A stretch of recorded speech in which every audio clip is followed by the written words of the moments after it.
Selamat datang di channel ini dan selamat hari Minggu. Sahabat-sahabatku yang terkasih, dalam minggu yang baru lewat ini, saya menonton kesaksian dari Agnes Monica di channel Daniel Mananta. Bagi saya ini adalah suatu kesaksian yang luar biasa dari seorang Kristiani. Ada banyak hal yang membuat saya tersentuh dengan kesaksian tersebut. Tetapi ada satu hal yang hendak saya tekankan pada kesempatan ini, yaitu ketika ia menceritakan tentang pengalamannya di mana ia dihujat oleh ratusan ribu haters.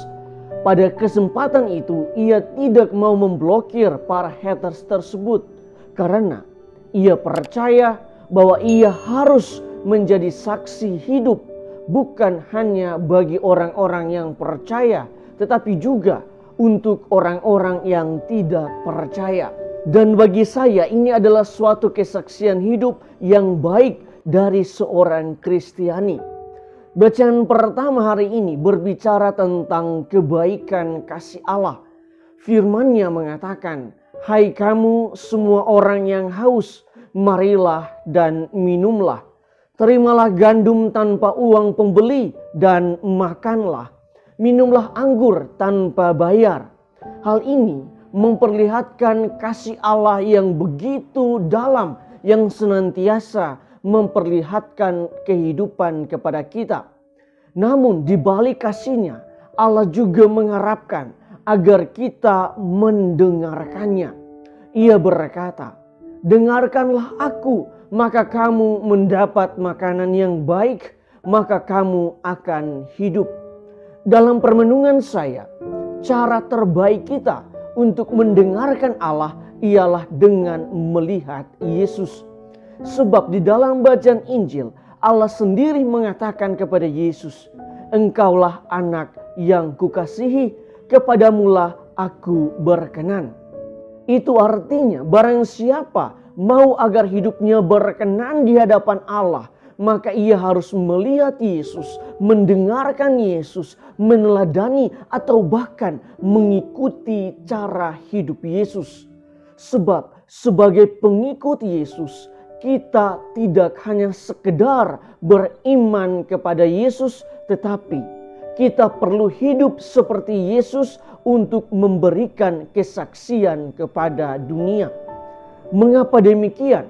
Di dalam bacaan kedua, Santo Yohanes mengatakan, ada 3 yang memberikan kesaksian di bumi, yaitu roh, air, dan darah.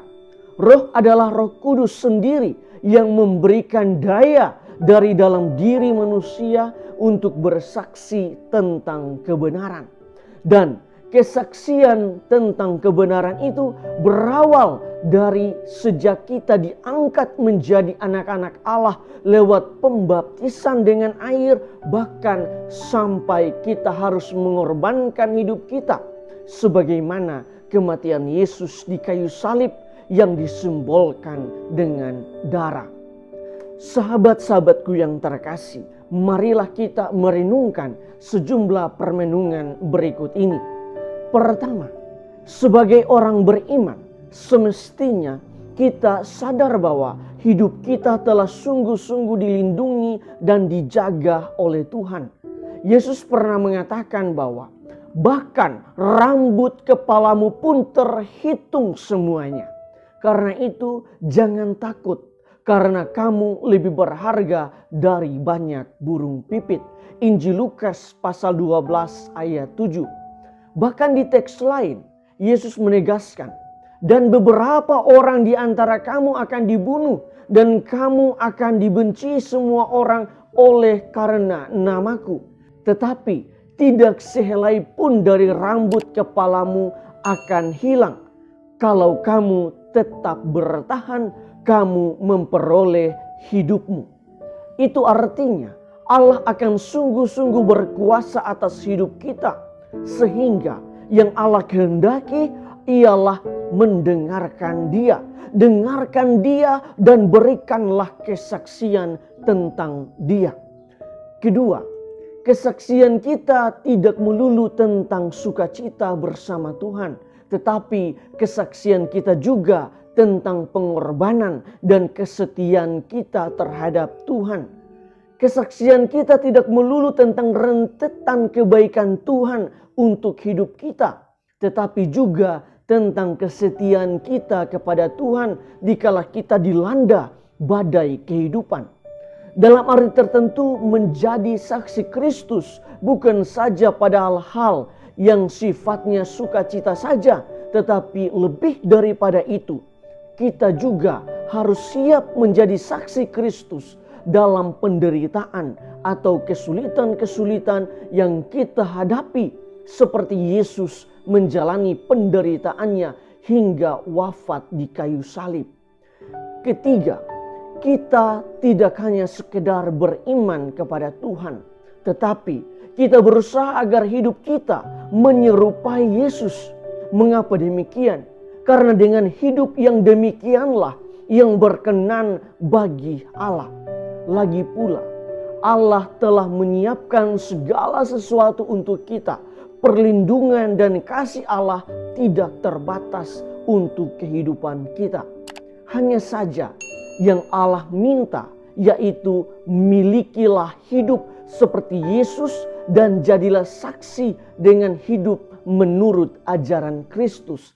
Akhirnya saya suka menutup renungan ini dengan perkataan dari Mahatma Gandhi. Ia berkata, "Saya suka Kristus Anda, tetapi saya tidak suka dengan orang Kristen Anda." Mengapa demikian? Karena hidup orang Kristen tidak mencerminkan kehidupan Yesus.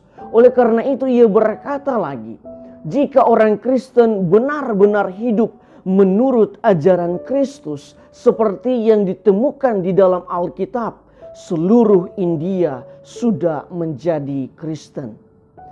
Tuhan memberkati kita semua.